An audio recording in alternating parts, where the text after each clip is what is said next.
استفاده از پتاقی و مواد آتشزا خطرات زیادی چون آتش سوزی، معیوبیت و اذیت مردم را به همراه دارد. از همین رو نزدیک به 200 کیلوگرم پتاقی و مواد آتشزا از سوی قماندانی امنیتی ولایت غزنی از نقاط مختلف این ولایت جمع‌آوری و از بین برده شد.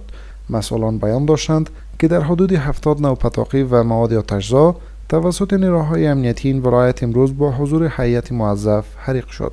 د 2 کالو په طول کې تقریبا د غزنی ښار له اړوندو سیمو څخه هغه پټاکۍ چې خلکو ته هم سر درد وي او امنیتي ځواکونو ته هم یو سر درد و، نو تقریبا نږدې 200 کیلو په وزن باندې پټاکۍ د ښار له مختلفو سیمو راټولې شوې او نن د رسنیو په وړاندې باندې سوځل کیږي. از سوی هم شماری از باشندگان این ولایت از این اقدام نیروهای امنیتی استقبال کردند.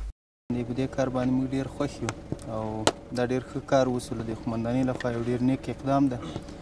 دې باندې موږ ډیر خوښ یو.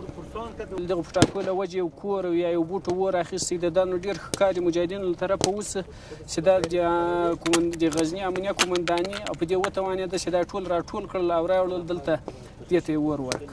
برهم زدن آرامش جامعه و وارد شدن آسیب‌های جانی و روانی به مردم از مشکلات عمده نقل گفته شده که در حال حاضر استفاده و فروش آن در ولایت غزنی ممنوع اعلام شده است.